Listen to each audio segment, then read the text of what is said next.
in all dimensions. The men that I'm talking about is preached not only in this country, not only in Harare, not only in urban centers, but the men that I've known when I was in the deep rural of Utokwe. He was preaching to us last night. And he's going to preach to us. Why can't we put our hands together? For evangelists who body God. Wonderful Jesus. Wow.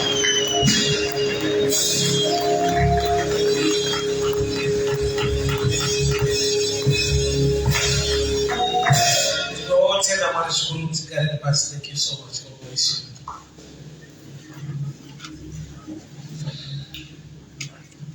Ndinotenda Mwari maneno ndikukwazisei baba na mai kubana na masikana muzita la Yesu Kristo Nazareta. Amen. Regarding the great utungamiri the board of this church muzita la Yesu Kristo. Amen. Intendero ndikwazisa zvakasara zikamfundisi vedu na mai fundisi machengeti na mai tsarabamo Jesu. Amen. Yeah, I know it's never for this one, but I tell you, on one is where we come machine, I didn't make it strategies. So, amen. Tunataka kuzidisha ushukuru kutikuli mshumiri ogarapas au mshumiri wao. Tunatotora humility so it's not easy. Awutezi Mungu wao unenza unozwa mawa mitino ni dream parties. But kwa no ogarapas mtitsa au teaching spirit in you. That's the grace of God. So the Notella man, the Wopo, Chella Gary, Shuraman, Mass, very good at the night. Bookia Genesis 25. Genesis 25. From verse 22. Shkapa 26. Genesis chapter 25 from verse 22. Alright. Yes. Zvimana vakasungana mukati make akati, kana zvakadaro ndakaitirweiko izvozvo? Akanobvunza Jehovha. Jehovha akati kwaari, mune ndudzi mbiri muchizvaro chako, ndudzi mbiri dzichaparadzana dzichibva mudumbu rako. Rumwe rudzi ruchakunda, rumwe rune simba. Mukuru uchashumira muduku. Zvino mazuva ake okubereka akati asvika, wodai vana vaviri vari muchizvaro chake. Wokutanga akabuda ari mutsvuku, muviri wose wakaita senguo ine mvere. Wakatumidza zita rake Esau. Pashure munun'una wake akabuda, ruoko rwake rwakabata chitsitsinho chaEsau. Wakatumidza zita rake Jakobho. Isaka akatanga namakore 60 pakuberekwa kwavo. Vakomana vakakura. Esau akavaka mudzimba wakachenjera, murume wesango. Jakobho wakanga ari murume wakakura, wakarurama, waigara mumatende. Tinotenda mazvitendo. Zvekukaimire pa31. Ngokuenda statement pa31. Just that line. Iyo Genesis 25 pa31. Verse 31. Yes.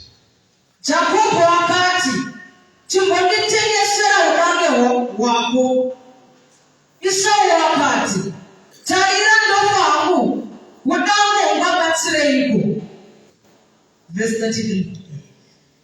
Jakobho akati, chimbondipikira, akapikira, akatengesera Jakobho udange hwake. Mazvita tinotenda regai namati.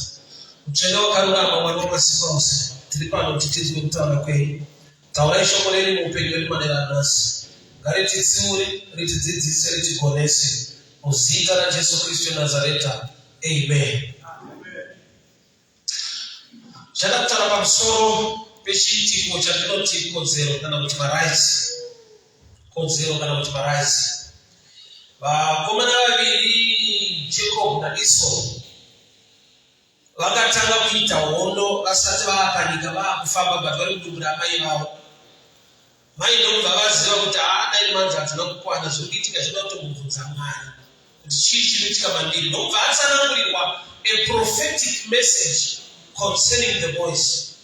So vakomana vasati vava panyika panga paine mashoko ane chekuita neupenyu hwavo. Nhamo ndekuzouya panyika wotadza kuziva mashoko akataurwa usati wauya panyika yacho. So vari kudumbura amai chiprofita chiri kuti mudiki uchabudirira kudarika mukuru, mukuru uchashuvira mudiki. Prophetic word rinenge rine kufevha mudiki wacho. Ari kunzi mudiki kana vanhu vari mapatya vachiberekwa pamwe chete ndiye anopedzisira kubuda. Ndizvo ndiye anobva anzi mudiki atanga kubuda ndiye mukuru. So mudiki akuprofitwa kubudirira kwake kudarika mukuru. Zvoreva kuti pavaita fight vari mudumbu ari kuzoluza fight iyo zvichida ndeyekutanga kubuda, anongoluza fight anenge awina. But inyaya yekuti havasi kuzviziva kuti panze apa pahwinwe neahwina panohwinwa neakundwa. Mudumbu mune hondo iriyo handiziva kuti ndei. Saka ndinofunga kuti hondo iyi ndeyekuti ndakuda kubuda ipapo ndakuda kubuda. So vari kurwira kubuda udambu. Yeti chiprofita chiri panze chinenge chiri kufevha wacho anenge akundwa. But nokuti vakomana havazvizive vana vadiki ticheche chimudumbu hatizivi. Saka pane munhu paanogona kuwina otoziva kuti pandakawina ndopandakakundwa. So ndokubva vaberekwa namai vavo vauya panyika. Tsika yaivamo pachijudha ndeyekuti mwana wedangwe kana baba vanoda kusiya nhaka vanomusiyira pakeji yakati kurei kudarika the second born. So pane shoko rakataurwa naMwari kuna amai. Baba vane information nemashoko etsika dzavo pakurarama semaJudha kuti mudiki ndiye vanoti kana mukuru kana ndaakufa ndinomusuma ndotaura naye kana muchigurugwera nhaka mukuru anowana a double package kudarika mudiki. So baba vane information yetsika dzavo mukurarama yavachada kuzoita pass on pamazuva ekufa. But amai vane information yalanzwa kubva kuna Mwari ine chekuita nekubudirira kwavakomana vari vaviri. So namweni pamukoti vakomana havaberekwa vakura, amai havana kuzoita pass on the message kuvakomana vavo kuti vana vangu muri mudumbu zvakafamba so. Iwe mudiki ndiwo wakanzwa uchabudirira kudarika mukuru wako. Ndokuti havaiziva saamai vaida kuchengetedza kuti varegere kugara vachinovana nekurwisana. Saka kune mamwe mashoko anoda kuudzwa vanhu kana vakura asi vagone kuudzwa vari vadiki nokuti havagone kuahinira zvakanaka. So mai vema vakambonyarara vakati ndichataura hangu. Dambudziko nderekuti mai vachinonoke kutaura vakomana vane exchange vakazoita kuseri kwemba. Mumwe aenda kunovhima ndokuti atadza kubata adzoka nokunegosheta nemumwe wake mumwe akuti ndinofa nenzara uyu ndobva ati taane dhiri randa kusiraika pana pamukoma ndipei kodzero dzeudangwe birth rights. Kodzero dzeu haasi kuda udangwe ari kuda kodzero dzacho kuda kuti iye haakodzeri nokuti isecond born. Saka kuti achiwana kodzero ada kunegosheta nedambo kuti mukoma pakuva number 1 ramba iri number 1 but ndaakuda mabenefits enumber 1 ndiri mudiki. Imi mune nzara taakunegosheta dhiu panapa kuti chikafu ichi munochidya on one condition kana mandipa kodzero dzeudambo. Kodzero dzakatenderwa nemukomana ikodzero dzemumba dzichaitwa nababa. But nyaya iripo ndeyekuti zvaachengera kodzero dzeudangwe haanobviranzwa amai vachimuudzawo imwe information ine chekuita nedenga. So information ine vakomana inoita kuti vanegoshete dhiri information yepanyika yetsika dzechiJudha yavakataimira. Information isipo mavari zvakataura Mwari. So zvinoitika kuti munhu anogona kupinda chechi akashaiwa information yekudenga akangoziva zvekuchechi chete. Zvokuti nhau dzake nezvimwe zvese zvaanoita nenyangoti chechi yakazodai tinozodai hauna panzwa achiti asi Mwari vanoti. Munhu anorarama ane asina information yedenga, ane information yepamba chete. Zvekuti pese panenge pachiitwa zvinhu anenge achinoziva zvepano zvemuno, haana pfungwa yekuziva chaMwari.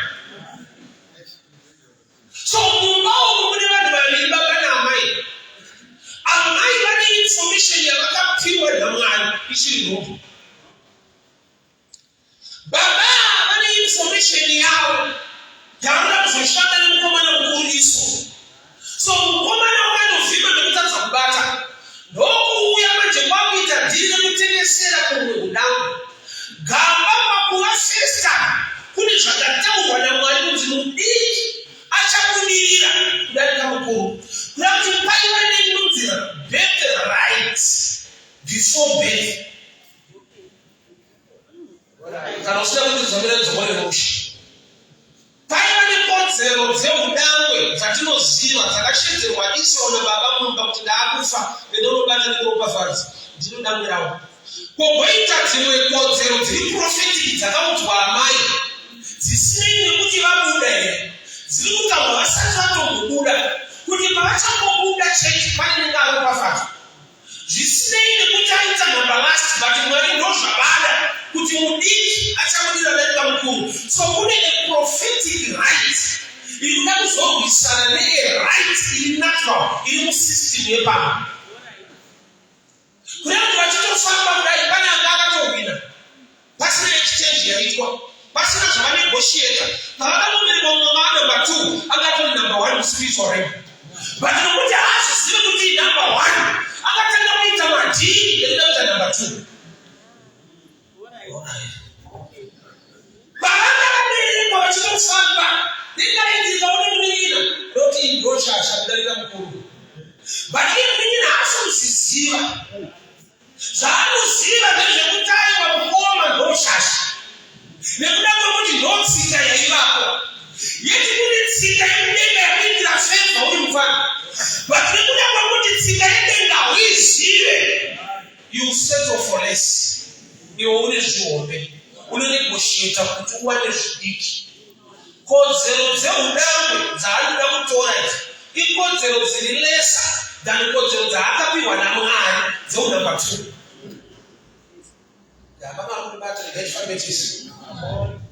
So nhamo iripo manje ndekuti uyu mudiki nyamba ari shasha akahwina haana akamuudza. Faith comes by hearing and hearing by the word of God.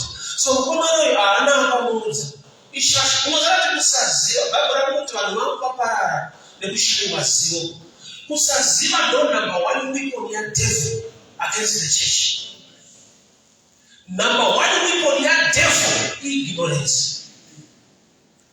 Munhu akasaziva shoko raMwari, akasanzwa kutaura kwaMwari, akasaziva pfungwa yaMwari, anongoti chikufema chinotodarama. Yeti kune mafemero kuwacha wakufemereka. Kune mamwe mararamiro kunakama, but kune mararamiro. Regarding kuti value yekwane right information. Kaina wakaberekwa nevabereki vakavadzikwa mugadheni.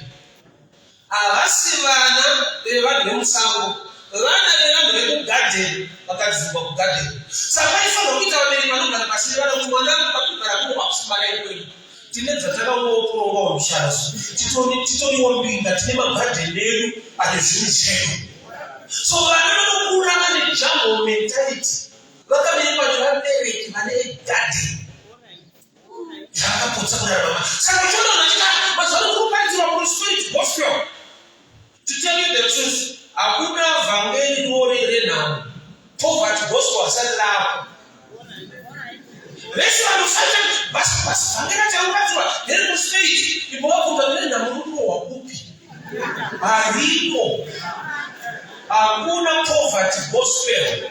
Nevanoramba remuspirit nepoverty havadi futi. Kunati vanhu vanoda kunyengera kuti havadi zvakanaka, vangari nhamo havarine. Vanenge vanhu vekuti vatadza kutenga nyama vanosvika kugucha kuti tipewo mabhonzo. Vakapiwa mabhonzo asina kanyama zvava kuti bhata vana kanyama. Nyama inenge ichitodiwa zvayo, vanhu vanoda kuwanira kumabhonzo.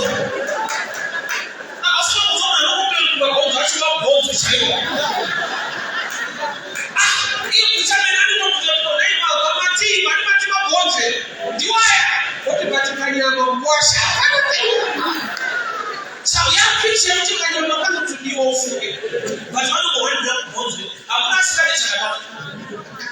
Let's be honest, my friend.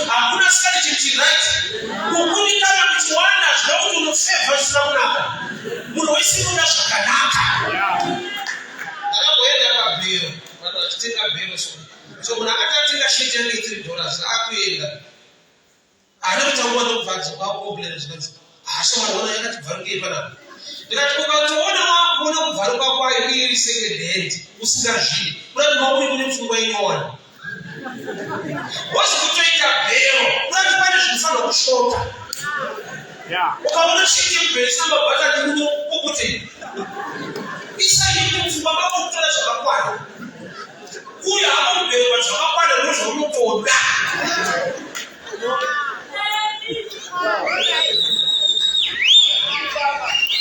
So information kukosha kwezivo kune nyaya nekuda kwekuti change sometimes we settle for less because we elect the might of God. Tine pfungwa dzevanhu dzatakaudza kuti panyika pasi pedu nabo panyika rugari kudenga. That's not thy will be done on earth as it is in heaven. Kuda kwenyu Mwari ngakuitwe. Kuda kwaMwari ngekupi upenyu hwakanaka utano hwako. Jesu akazonzwa kudzivirira vakatapa. So usafeel comfortable wakadzivirirwa. Iko kune zonzo rinokudzivirira. Inenge time yaitevera Jesu. Jesu akazonzwa kushinudza mapofu. But Bartimaeus paakati Jesu mwanakomana waDhavhidha vanhu vakaenda vakati nyarara. Yeti wavari kunyararidza anodanidzira munhu ane anoiti inozotaoni. Saka vanhu vanonyaradza Bartimaeus vanhu vanoda kuvhara zonzo raMwari. Vachachitendera Mwari. Enda mukachingova chokuti vanoona ndovari kuitira bofu jealous. Hausina kushandisa maziso avo unatovhurwawo ako. Vatanobva sikunga hazvisi zvinyarara. Jesu akazonzwa kushinudza mapofu. But Jesu unoteverwa netimu inonyaradza mapofu. Kureva kuti vari kutofaita Jesu vachimutevera. Tine vanhu vanofaita pfungwa yaMwari vari muchechi vachimutevera. Saka ndakuda kuti ane information yemudenga anozwa kuti aiwa Mwari haana kuniita kufa akaniita musoro. Mwari haana kuniita kuraswa akaniita kusimudzirwa. Mira pashoko raMwari ufaite nyaya idzi. Nokuti ukamuzororoka chero zvazvaita unotora kodzero dzisiri idzo kodzero chaidzo dzakataura Mwari. Right information. Knowledge. Church tikashaiwa right information yekudenga. Tinopanana information dzedu. Saka zvakanaka kunamatira kuti mushumbiri ashumire moto munamatira. Why? Because akasatora musoro, anotora musoro. Komunhu ka. Engati anovhura musoro mako. Pana kuti Mwari tibatsirei mushumbiri ataure pfungwa yake yaMwari kwete yake. Why? Nokuti akutofungawo. There are times that we preach a good message, not God's message. Amen. Good message is not too far. God's message, you know, that's a situation in terms of far. I will misunderstand. I don't know something. Kuna mata akutsinge namo. Kuna mata kunotsinga mweya wenamo. Chinotsinga namo kushanda.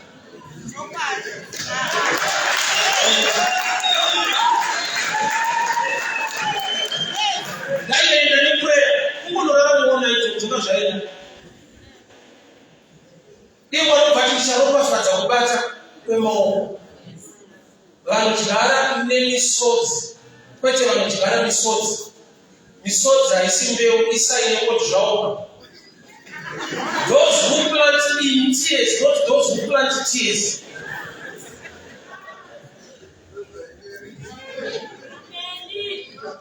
So information inoshaikwa nemukomana yaita kuti aine musenge paunobvesheta nekukoma kuti ndakupai chikafu kasacrifice kuti chikafu ndechake anopinda mukoma pakanonzwa kuti pane zvamunofanirwa kuwana mukuru zvamuda kutowana zvitori lesa kune zvamakawana kare.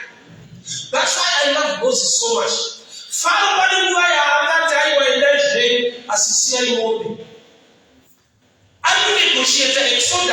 yemanje yake yetu original Exodus Genesis 15:14 mwana chama na Abraham wale tunanapo wachana na Abraham Egypt for 400 years asipata muda with great substance pratikani muda ne mabudiro sana sana bani bana mtajiri ndani sehemu ndani matumai gasa bosi yao mtajiri wa asimu mabudiro asu kumuda kwa tofauti na muda lakini mabudiro anasoma sana na watu kama to great substance tunaona kama muda sisi na chini aisi hiyo Exodus ya mwana Faro waina mchanga mwanje una sika zeo tumwana wakati kidi kuna roboti seche mtamuda kuna mwana batikara miro katu na mtu ugwe was Spanish no visa mwana miro wakana life ni bato ufunge Paulo atapata lota atinge nyama ni ropa kuna tutori langu tinesha tuo wanashi Sasa kwa mbele kwa wewe wakufumbata isije kufanga ukata zikocheti kufumbata isije ndimanyika kwa wewe fight makwikwi auto simba usa unoshika kama nani nyanza kama mira zosima kuita sababu na asiku wako so ndio na jinsi ndio kuneta ina ya asiku wako kwite wewe wakati wewe uko minus so wewe fight kwa mdada ndio ni sawa za mshitsi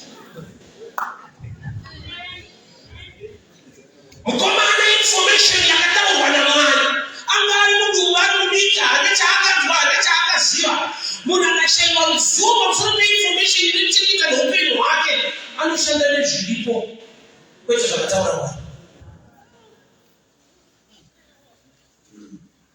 akashuka kwa kita sacrifice taijitona isaza mkoma jitona isuki tunaisha kachukiresh ili no problem unanipa kodzi kuna nusuwa anakuti akatana ajistaniswa mwenye ushaya right information wanaona badazo msina badao one day tati papa iko brush kwa basi huko pale kwa chochote kuna mwana writing sama bible ndaka fulani kwa bwana first page cover ndio ndio aya mtumetwa akanyoma mkati not for sale not for sale antingizwa kati kwa mwisho sio shuka kwa mtengeze na mkuu mlinda kama mkatu wataka biwa isuzu sawa ndio tenga manot for sale bali kama na manot for pale na basi pia shida chindino za kitengeze tu mko na mtujura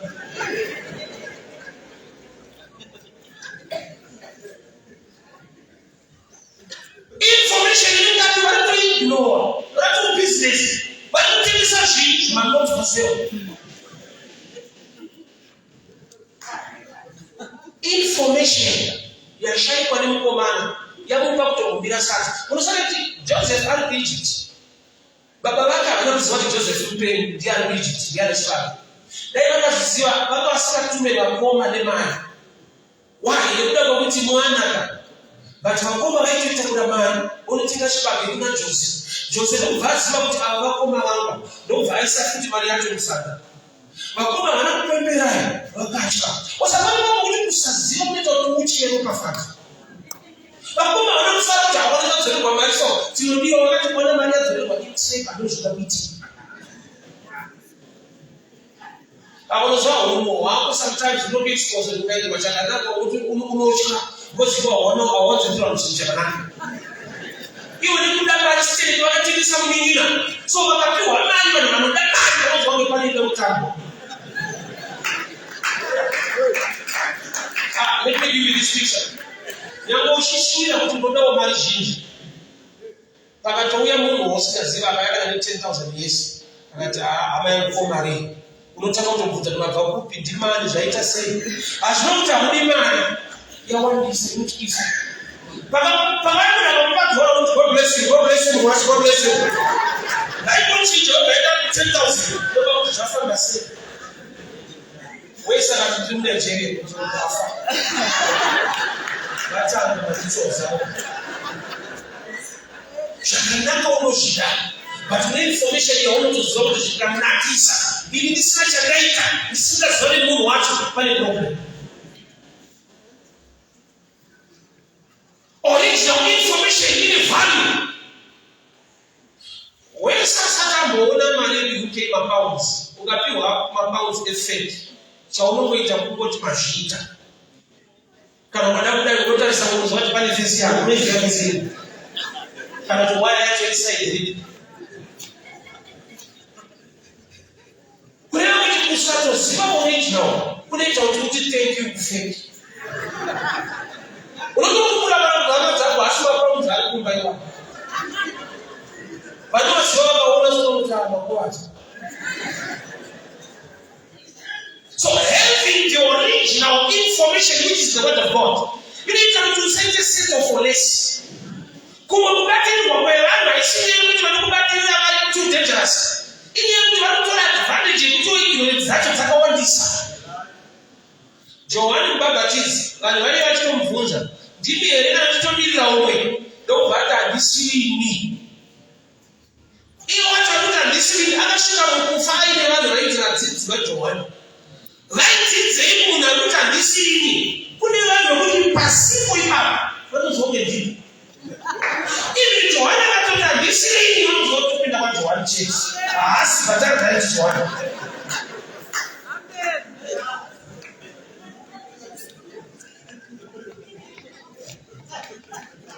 Original information.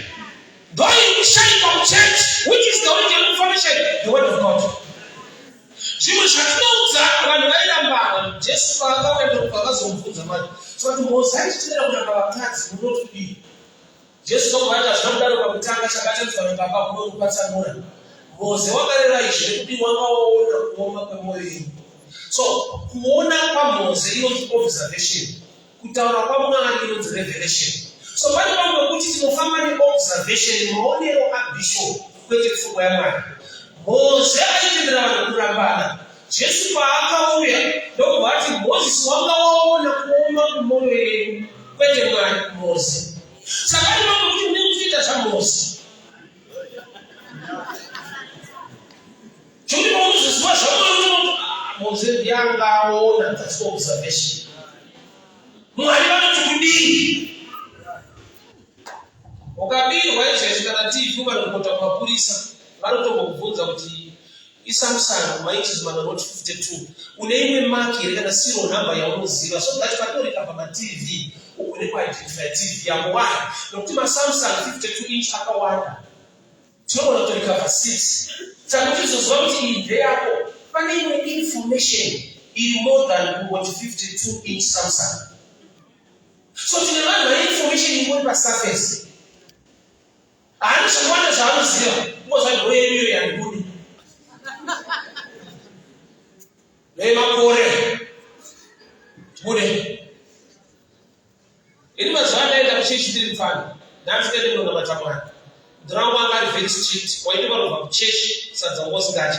Ndakandipindira sadza chechi, ndakandipindira sadza kwenguva refu. Mudhura wangu akaoma Sunday all from service. Mama ngokuti ndakabaidzwa kuti kudii Ondaka usapangulira asina kunamata. Saka kuti swa kupindira sadza. Kwaza kuti service relevant ndiripo.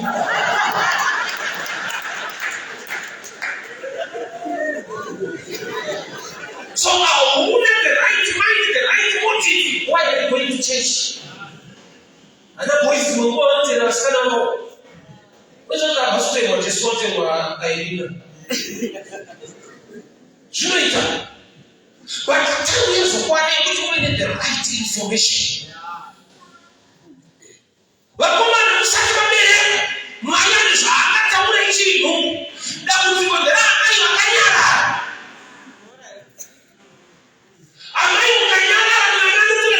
Same member. Mwana zutule wanyanga same member. Aisiye mtu mwananga kusa maskani chakananga. Amekuwa na ofeva. But maybe kama uchukua chamani. Aligenda mbingwa kusema. Wamepata watunga bili mtime osha. Yakuti banana mshani wawache sema mzo. Nekuda kwa kuti kuna mukati takanyara. Sala bana utule wamala. Kuna tufa wa hapa hizi. Sisi kwa sisi kwa sisi.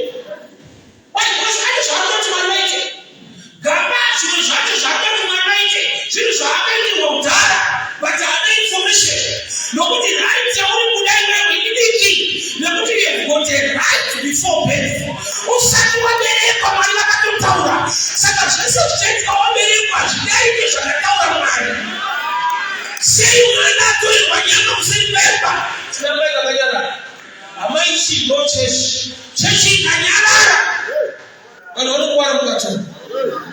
We need the right information. Somebody among guys is coming. Why? Because I need you back and need you to win. Do you not for sale at 10 years old? John said, Sira, after told the man Saka, Wakoma and Sasira Mata, Gabba, everything that is still at 10 years old. Nobody had to work for my money, it was I need to beat her. I don't care any punish us to come check it, but it was as long for my money. Not tell any man. What kind of shatamani to change? Let them open that. No more farms, I like you back. I'm not sure we are not. Generation into a new back. If that's one finish, one of Peter Martinji, Robert Batter. This was not to a man inside, generation down to the man. No refund. They never told you that was what they related to a cover, not unusual from my protections. Joseph said, "I don't know man."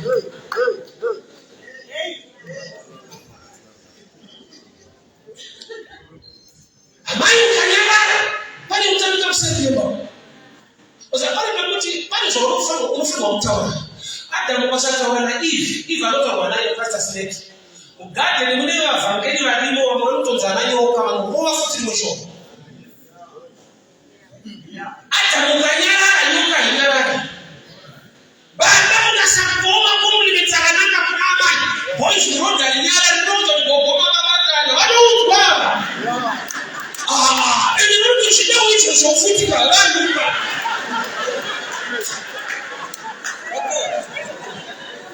Tá, mas também não, e me tinha.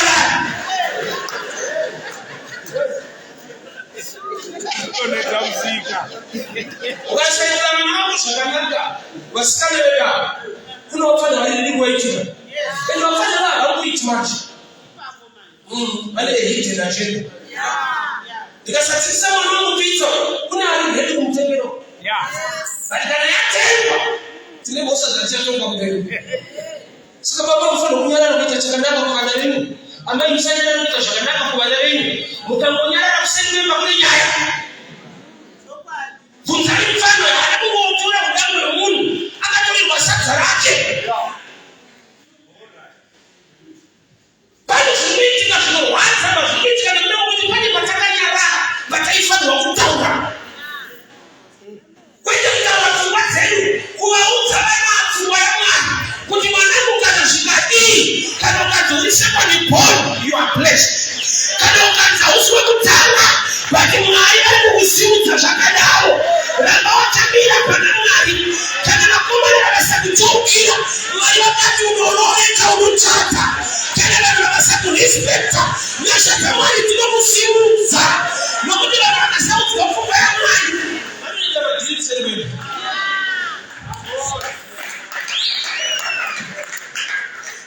Dawa somba asha kuletea nyara. Bana wako kufunga mwana. Keleke ndai kufunga mwana. Nobody tinanyara na kunzopa shata. Aliko isawari heri. Wali mwana kama drip member. Kuna shiriki kama chechi nyumba bora nasi.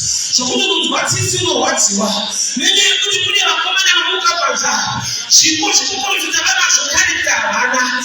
Rudi mbauti nyamanga profit wa batagara rwanaye. Nene kuli akanyara.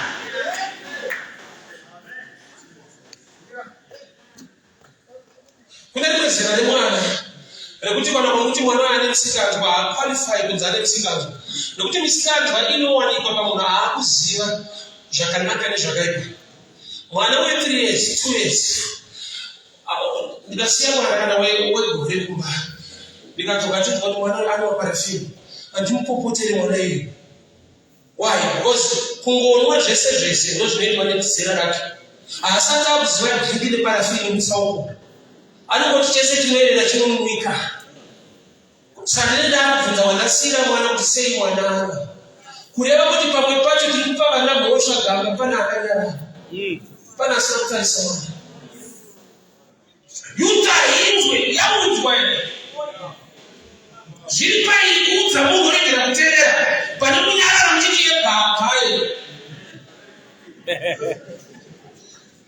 Taifa la kufunga watu kule. Kusema mbaba ndani hapa. Kuna wakomana wanachinja na shehe kusema mbaba ndani kule. Yetu yake tukomone Magdala is a blessed guy. Alikuwa na matunda bali blessed. Nataka kusema unometa shauri hizo sisi.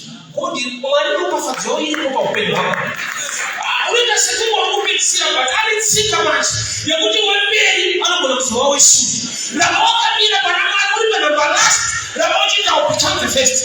There is grace in only okay kadiri koko. Ruti baaka au ya chimba kwa basho Bethlehem. Usafuza tu Bethlehem kwa masina skanda wao bariko. But boys wakaona kuna ngana Mungu tennis. Mungu ndio skanda. Sikaelewa Mungu ndio kishirika zilelera ndoba ndoka za sara.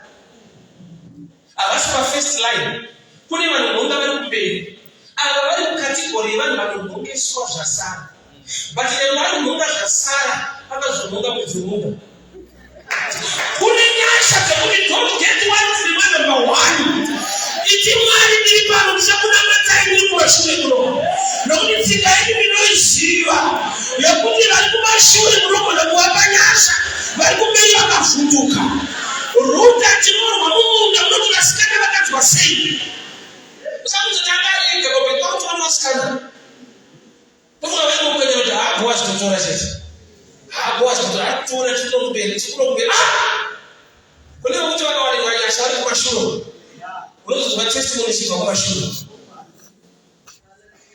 Why utali mroto ali declaration ya akaita akati mwali wenu sio mwali wako lanu lenyu kurata katu na vichwa ya mroto mwali wenu sauta aisije kuti boss wakati abuzi boss hapa sio option nokutanga tu kwa mkelwe pakati bani lenyu emawe the declaration when you are going to creating a new shall be established. Uli muhoji usitakoma na kuona kuonfika upenyo wako. Kuni wangu mchatori mchayana mziliko. Ruta mzira mzimaya abuna mwile 10 years. Hata sote kuni langu maliko. Bachala langu. Atoni tunaitesiri. Atina kwa tunaenda. Atina wanuziva ndo. Taura funga ya mwana. Taura funga mwalimu kwa sababu upenyo wako. Taura ya mfumo wa mwalimu ni nyaya. Wakamu ya mwa systems akabisa last part sa ufu. But mwa systems yuwayo hapo yukunga yesha taura ya nita kuloketi. Seri memba. Neshabiti. Wajati na utukuone wachitamba mumba. But bali mungu na absorb swa nyama yake. Mumba ya mungu. Wakomana wanafunzi wa taramani, wakamida msipini wakachema kupenda madhuru kitu. Unapozi mzaku za mdambi. Zangine president. Chagu negotiate na kutatore. Chagu sila sasa. Chino ndani nika chahaka mwi wanamwana. Asina sacrifice haita. Chino ndani mwanisho kataura mwana. Achini mungu. Saka damu yake hii negotiate na tulishililesa. Ana mai wakataura.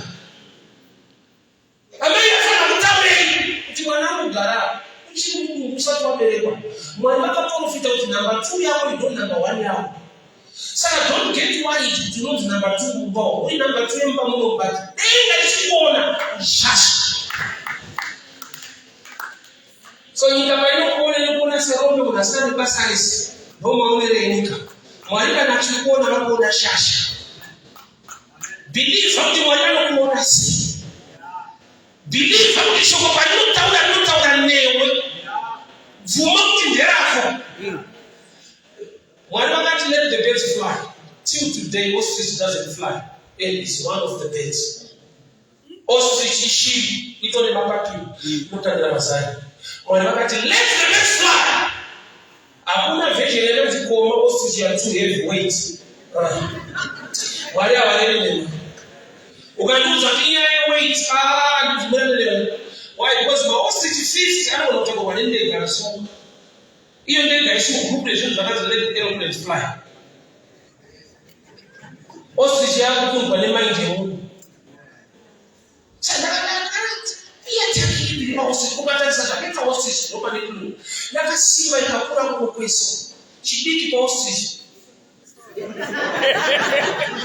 zikaita shuma wapara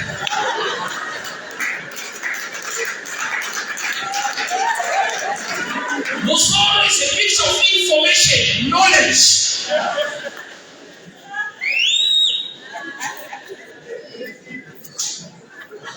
Itamudiki bachesa bati kura mashoko, kura mamuziba, kura mamuchaka information. Unomira chini chawaka unina mudara. Unombadala chini chakabada mwatari. Church yaba ngopuleti Mark chapter 16. Bakati ngati zvinonhuwira tinozora mutumbi waJesu kuwa. Mukadzi akaenda kuseri vachidazora mutumbi waJesu akasvika asikwa amuka. Vakanopiwa information yekuti munosangana naye Galilee. He was not there. Jesu anga asikwa vatakura zvekunozodza mutumbi waJesu. Sei vamushaya aitaura iye asati aenda kuguva kuti nezuva retatu ndichamuka. Bible rinoti on the third day they arose early. Vakaenda kuguva. Muridzi ari kuti nezuva retatu tinomuka. Chechi rikuunganidza zvinonhuwira zvakunomuzodza nezuva retatu. Chechi ikashaya word pane loss. Hosi iyoyo ukaiteerera hauzonzwa kuti vanhu vakadzorerwa mafuta avo unongonyura.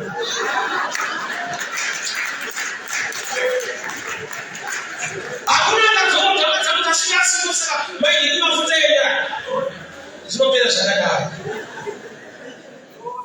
Pane mhamusudza kuona chikule chautaiwa amati nezuva retatu ndomuka mudabenisa chingani zvinizvi. But pakashayikwa akachifamba neinformation ndiyo. Pese pane truth, pane fake. You must know the truth. Vanhu vachibuda Egypt vari kuti vari kuenda Canaan, nyika ine huchi nemukaka. But along the path kuna akagadzira mombe isingabudi mukaka. Ikanamatwa. Pfungwa yakabata vanhu ndeyekuti tukienda kune huchi nemukaka, mukaka unobva pamombe. Mombe yacho yakagadzirwa negoridhe, golden calf. Gold is yellow, huchiwo ndozvauri. Kunoti pavakagadzira golden calf vari kugadzira fake promise, ikatonamatwa ine fake. Mombe isina nyatsokubuda mukaka ikatonamatwa. Promise yemukaka but vakanamata mombe yakauma. Vanhu vanga vanokirwa. Vakamira kuti Mozisi achaburuka mugomo, Mozisi anonoka. Vakati gadzirawo Mwari takuda emergency boat. Mweya wokunamata watibata fanira kugadzira Mwari. Mozisi achiburuka mugomo ataura naMwari chaiye akasvika service pakati. Usaziva Mwari utarisa vanhu kunamata. Vanonamata muignorance izvozvo. Unosvika service pakati. Pachinamatwa mombe. Mwari chaiye asikunamata. And it's unfortunate. Mwari wakatsamwa. But hapana kufa agadzira mombe yacho avo. Vakafa vacho vadhoneta. Inenge losi avo vakafamba naJona. Jona anakura, Jona akaenda. Ivo vakafunzwa Daniel. Vozi vakatomuudza. Ivo ndo vakanyura maproperty, vakarasa chinhu mumvura. Osaka kunachikurwadza chekupinda mudzimwe rako ndiprofeti wawina muupenyu wavo. Jonah was a prophet, and people were suffering in the world because of the prophet. Uprofita akatonamatirwa, wambocha kuti kuwadzisa. Mubhaibheri mune vanhu vakaluza property kuti vachikanda zvinhu nekuda kwekuti kuna profeti varimo vasingateereri Mwari. But hazvina vaitei, vanoramba ari profeti ari kukonzera maproblems. Zvokuti vakatora boldness pakuti vanyudze profita kuti mhepo iperi. Kune maprofita akatonyudzwa. Iwe utotanodiyanisa unyudze kuenda.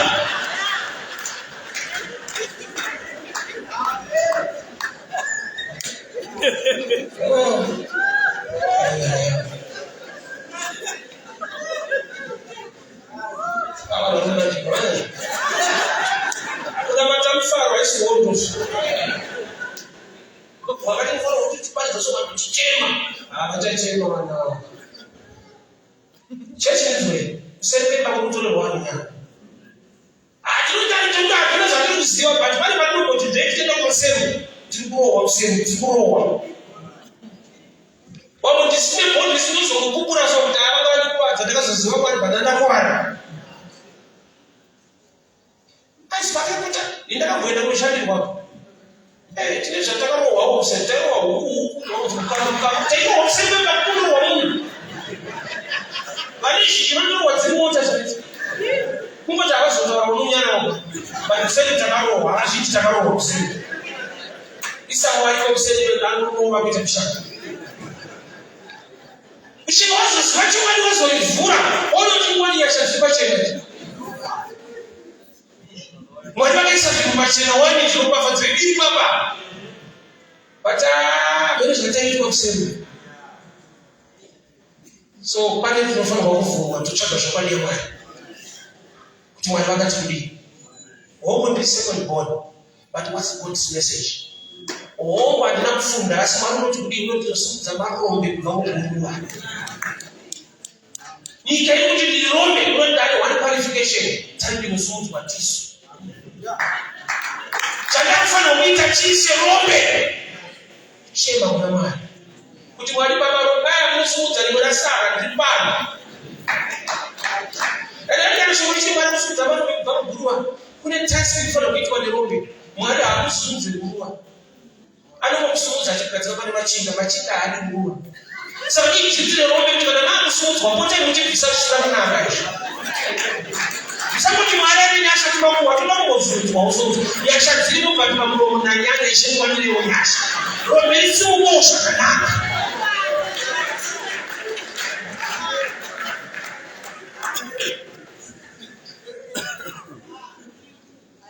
wakoma na wakani bushita kusema jisina amai walikusiwa kana baba walikusiwa kusema amai na mzibara mai tamanyana na mkoma na mdiku akuwa zana mkoma na ngombe mkoma na mdika alikuwa zana mkoma na ngombe wongo Petra tinya mwaka ivuta ikawia bahari akampa nao mtu wakaenda kudoshana dai asili mwana akapindira ari mbaba na bana unetsite kuti chamangira na sepe anochinja ahabu basa anochinjira pei why because uneti mkodzero wakatora dzokura kwa number 1 but number 1 yakasara paakadzoka tinosangana na Iso akatoedza kupaisa oshini Iso akataboke akakuboitwa ndipo pachibva kwalabhani akadzoka ine zvini akatuma zvipata zvavanhu kumberi kuti ndemuromba mukomoro kuisa oshini Iso akapindira achiti ndiri right ndifunge ai right sei ndiri ndakaenda kunoshanda yakasara papa dai wakanzi vachiprofita kwawakaberekwa zvanzi pavakaberekwa mudiki paakabuda akabata chisisiro guku remukoma esai yekuti zvauchafambira ndini chasara ndakabata that's why paakandovhima windi yakasara achibata kuti iwe uchangofamba bananobata ndini nhamo ndiyekushaya mwana anogara pasi nemupfana kumubana aidhend information wakaipa hana basa kutunzwe shoko hata tuwili mamwe mazukiro asile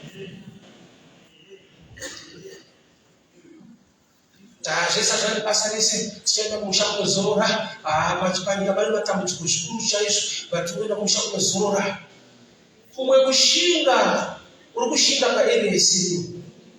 I'll give you an example padeka na kwata na chida yachigera usipimasa anga ni problem tanga saka roze shibiro shaka sasa yeye wati aita chigera wewe kama boots obati shinga uri mutaka ndio kuzishinga ndio zingine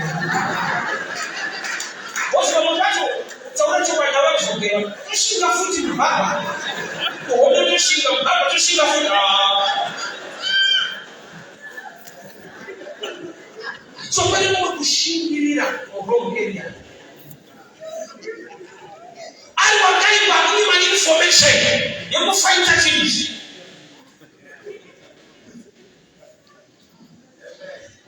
mwarume nyasha una information ya akaisa yoda kupiwa bana hata wengi kudzai bana kuti ni maigara garden wenda ifuko ya mwana abuna kusiba mu musango musango witenge bana wakati wa garden saka kana babereka bana ngare pachero mwana tiri musango hedu mwenje but kwedu chani kugadzirwa, kwedu chani kwakanaka.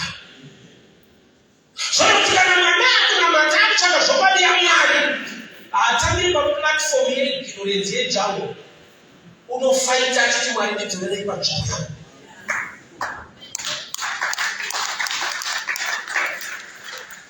Zvokwadi shoko ikasazikanwa unopinda murongo Exodus yekunzi rendasiya mombe achiziva kuti kana nzara yenyama yanetsa unodzoka wega kuIjipiti.